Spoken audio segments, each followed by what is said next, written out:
আসসালামু আলাইকুম, নূরজাহানস কুকিং রুমে সবাইকে স্বাগতম। যে বৃষ্টি শুরু হয়েছে চিন্তা করছি বৃষ্টির ভিতরে আজকে একটু খিচুড়ি রাঞ্জাম হেডে আনগুলোকে শেয়ার করি। ইয়ানো নিচে রেগুলার যে চাইল দিয়ে ভাত খাই সেই চাইল নিছি পরিমাণ মতো। আর ইয়ানো খেসারির ডাল নিছি 1 কাপ আর নিছি মসুরের ডাল 1 কাপ। নিয়ে নাই তারা চাইলের লগে ভালো করে মিশাই লই। আন্নগরের দেহানের সুবিধার্থে আলাদা আলাদা করে আগে দিয়ে মাপি মাপি দেখাইছি। ভালো করে চাইলে ডাইলে মিশাই লইছি, লইয়া কিন্তু ভালো করে ধুই লইছি। আর চান ধুই একটু ভিজে থইছে, একদম জ্বর হয়ে গেছে। দিয়ে দিছি প্রেশার কুকারের মধ্যে চাইল ডাইল দেন ধুই রাখছি, সেগিন বেগিন দিয়ে দিছি।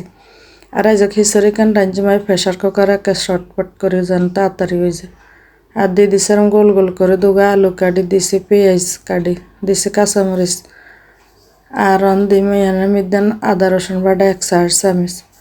আর দিছি রঙের লাগে হলুদ দিছি 1 চা চামচ, ঝালের লাগে দিছি মরিচের গুঁড়ি 1 চামচ। দিয়ে দিছি স্বাদ মতো লবণ, দিয়ে দিছি পরিমাণ মতো তেল। দিয়ে বেগিনটারে প্রেশার কুকারে ভালো করে কষাই লই। চুলা কান্নায় ধরাই দিছি। আর প্রেশার কুকারে এরকম করে যদি খিচুড়ি রান্না করে খায় এত মজা লাগে, আমার কাছে খুবই ভালো লাগে। এলাই প্রায় সময় প্রেশার কুকারের মতন খিচুড়ি রান্ধি। আজকে খিচুড়িটা রান্ধলাম জরা করে। এখন এগিন বেগিনটারে ভালো করে কষাই লইছি। আর চান একদম ভাজা ভাজা হয়ে গেছে। দিয়ে দিছি পরিমাণ মতো হানি কানাই আন্দাজ করে দিছি। হানি কোনো মাফি টাফি দিই না। হানি কেন দিয়ে ভালো করে লাড়ি চাড়ি হানির লগে চাইলে ডাইলে ভালো করে মিশাই লইছি।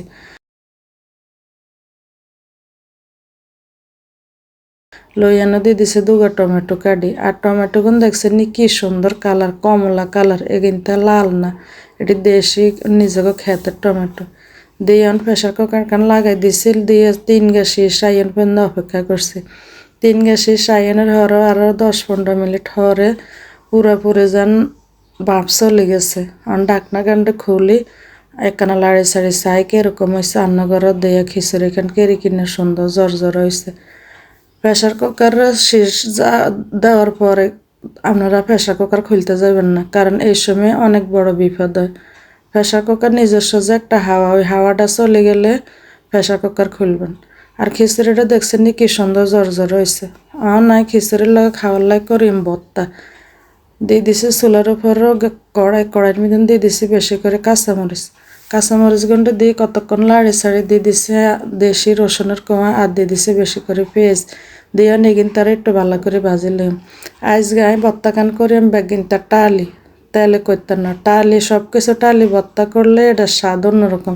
একবার আপনারা করে খাইছেন।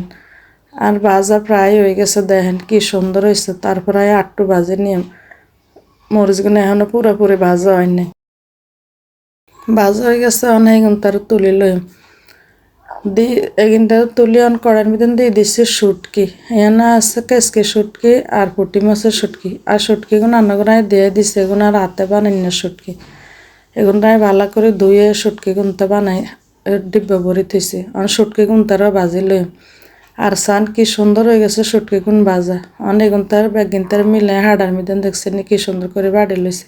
একবারে মিশাই নাই, একটু দানা দানা রাখছে তো খাইতে ভালো লাগবে।